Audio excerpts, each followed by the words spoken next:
सूरज आज बहुत खुश था। वह जब कमरे में आया तो उसने देखा रिया कमरे में चुपचाप शांत बैठी थी। शायद उसे यहाँ अच्छा नहीं लग रहा था। सूरज की शादी रिया के साथ हुई थी और आज उसकी फर्स्ट नाइट थी। फूलों से सजे बिस्तर पर बैठी रिया बहुत ही खूबसूरत लग रही थी। सूरज उसके पास गया और बिस्तर पर बैठ गया। उसने रिया के हाथों को अपने हाथों में थाम लिया। सूरज ने जैसे ही यह किया, रिया ने अपना हाथ खींच लिया।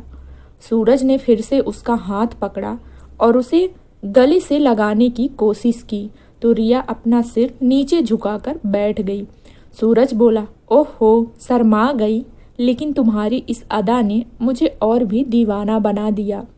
फिर सूरज बोला, चलो अब शर्माना छोड़ो और मेरी बाहों में आ जाओ और भूल जाओ सब कुछ। सूरज फिर रिया को छूने की कोशिश की।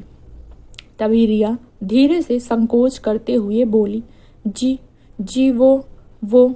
इतने में सूरज बोला, अरे क्या हुआ, खुलकर बोलो जो बोलना है। सूरज के अनुरोध पर रिया ने जो कहा वो उसे बहुत अटपटा लगा। सूरज ने बोला, रिया, ये कैसी मन्नत मांगी है तुमने? सुहाग रात का इंतजार तो सबको होता है।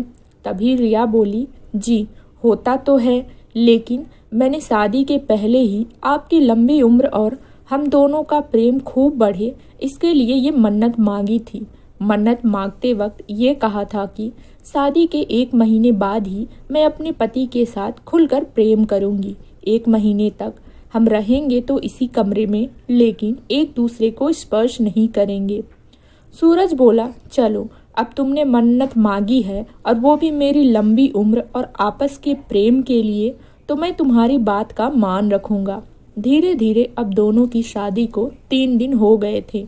सूरज कैलेंडर में दिन ही गिन रहा था। फिर एक सुबह जब सूरज न्यूज़पेपर पढ़ रहा था, तभी दरवाजे पर दस्तक हुई। सूरज ने कहा, रिया, रिया दूध वाला होगा, ज़रा दूध ले लो। रिया ने दरवाज़ा खोला। दरवाजे पर दूध वाला ही था।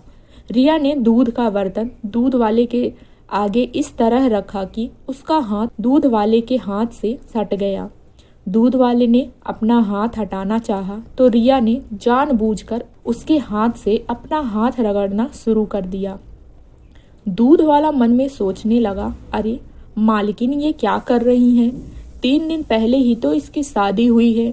तभी रिया बोली, क्या हुआ भैया, क्या सोचने लगे? दूध वाला बोला, कुछ नहीं मालकिन। ये कहकर वो हड़बड़ाकर वहाँ से जाने लगा तो रिया ने उसे देखकर अपनी एक आंख दबा दी।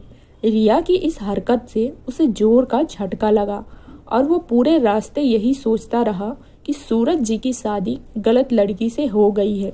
बताओ, 2 दिन हुए शादी को और वो पराये मर्द को ना सिर्फ छू रही है बल्कि आंख भी मार रही है। छी छी, घोर कलयुग आ गया है।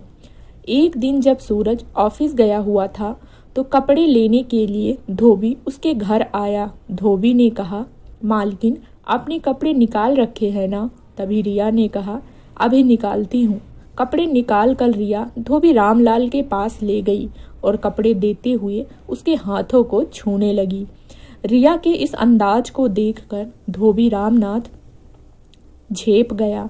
फिर धोबी जब कपड़े लेकर जाने लगा तो रिया ने उसे देखकर भी आंख मार दी।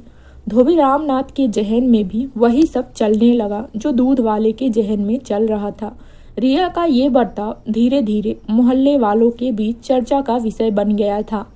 एक दिन जब सूरज ऑफिस से लौट रहा था तो सोसाइटी के गेट पर खड़े गार्ड ने उससे कहा, राम राम साहब।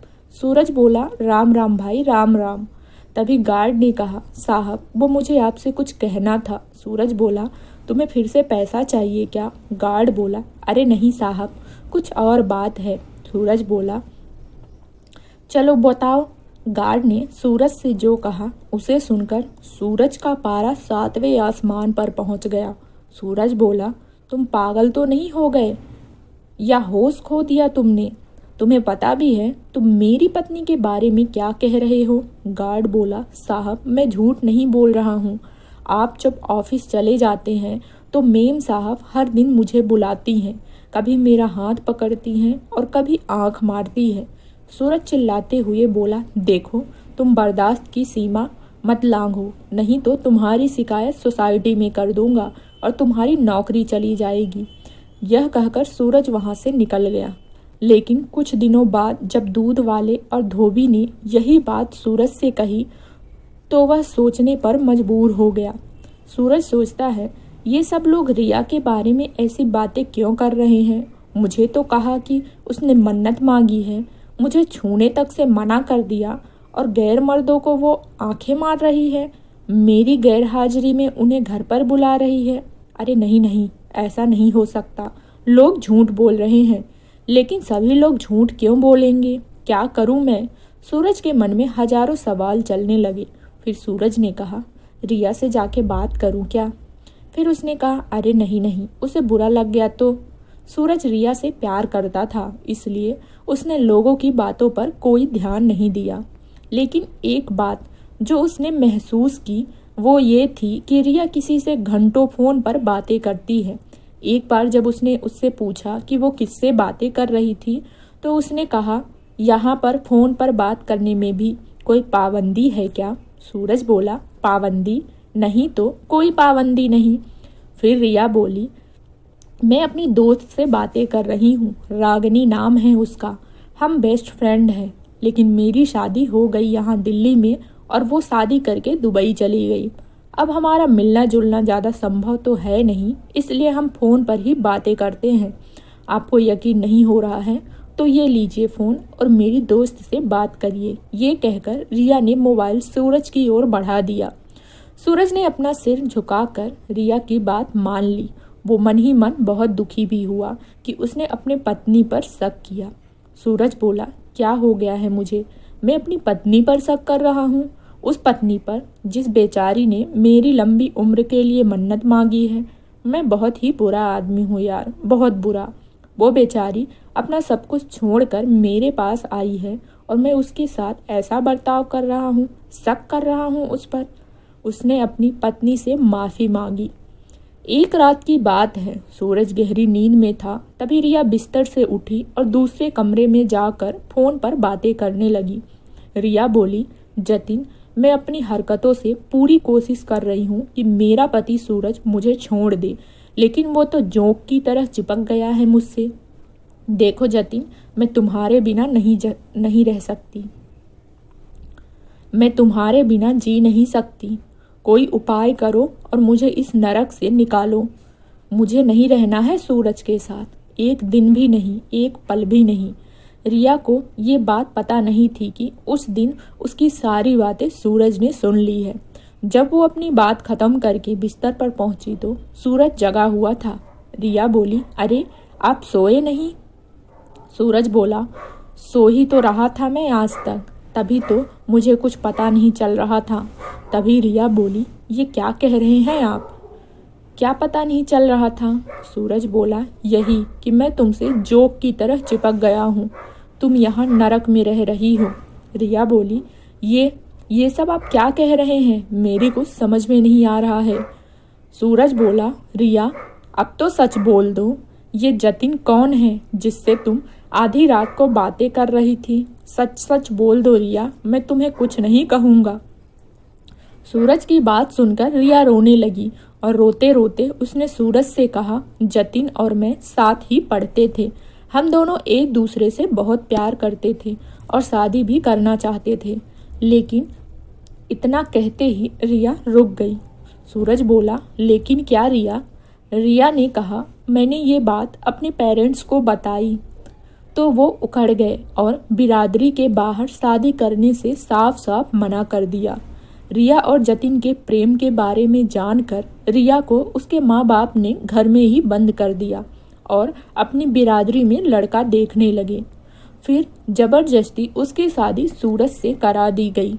रिया बोली, शादी के बाद सुहाग रात को मैंने तुमसे झूठ बोला था कि मैंने कोई मन्नत मांगी है। मैं चाहती थी कि तुम मुझसे दूर रहो। यही नहीं, मैं ये भी चाहती थी कि तुम मुझे घर से निकाल दो। इसलिए मैं दूध वाले, धोबी और वॉचमैन के साथ वैसी हरकतें करने लगी। सूरज बोला, रिया तुम्हें मुझे पहले ही ये सच्चाई बता देनी चाहिए थी। रिया बोली, मैं चाहती थी बताना, लेकिन तुम मुझे इतना प्यार करते हो कि मेरी हिम्मत नहीं हुई तुमसे कुछ भी कहने की। सूरज बोला, रिया फिक्र मत करो, मैं जतिन से तुम्हारी शादी कराऊंगा। रिया खुश हो गई क्योंकि रिया तो यही चाहती थी। लेकिन अगले दिन रिया के साथ ऐसा हादसा हुआ जिससे सब कुछ बदल गया। उस दिन रिया जतिन को फ़ोन करके यह खुशखबरी दे रही थी, तभी उसके घर का झूमर खुलकर उसके ऊपर गिर गया। रिया लहूलुहान हो गई। जब सूरज ने रिया की यह हालत देखी तो तुरंत अस्पताल ले पहुंचा। डॉक्टर बोले, आपकी पत्नी का खून बहुत बह गया है, इन्हें आईसीयू में एडमिट करना होगा। खून बहुत बह गया था, इसलिए डॉक्टरों को उसे ब्लड चढ़ाना पड़ा। ब्लड सूरज ने ही दिया था। पूरे 1 महीने तक रिया अस्पताल में रही। इस बीच सूरज ने एक बच्चे की तरह उसका ध्यान रखा, उसे टाइम पर दवा देना, खिलाना, पिलाना। जब तक वह सो नहीं जाती उसके सिरहाने बैठे रहना। 1 महीने बाद जब वह पूरी तरह ठीक होकर घर आ गई तो सूरज बोला, रिया तुम अब पूरी तरह से ठीक हो गई हो, लेकिन तुम थोड़े दिन और आराम कर लो। उसके बाद तुम्हें जब भी जतिन के पास जाना होगा प्लीज़ मुझे बोल देना, मैं तुम्हें छोड़ दूंगा। सूरज की बातों को सुनकर रिया की आंखें भर आई। रिया बोली, सूरज तुम मुझे छोड़ दोगे किसी गैर मर्द के पास? सूरज बोला, गैर कहाँ, जतिन से तो तुम प्यार करती हो ना। तभी रिया बोली, प्यार करती थी, वह मेरा पास्ट है और तुम मेरा फ्यूचर। मुझे समझ नहीं आ रहा था इसलिए मैंने ऐसा किया, लेकिन अब मैं समझ गई। 7 फेरे लिए हैं मैंने तुम्हारे साथ। मैं मानती हूँ कि मुझसे गलती हुई है, लेकिन मैं दावे के साथ कह सकती हूँ कि तुमसे ज़्यादा प्यार मुझे कोई नहीं कर सकता। फिर रिया ने कहा, Suraj I love you Suraj, I really love you. मेरी गलती के लिए मुझे माफ़ कर दो और मेरे गले लग जाओ सूरज।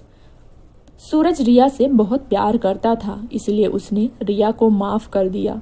जो प्यार करते हैं वो दूसरे की गलती को दिल से नहीं लगाते बल्कि माफ़ कर देते हैं। सूरज ने रिया को माफ़ कर दिया और दोनों ने नए सिरे से अपना जीवन जीना शुरू कर दिया। तो दोस्तों, ये थी हमारी आज की कहानी। उम्मीद करती हूँ कि हमारी आज की कहानी आपको पसंद आई होगी।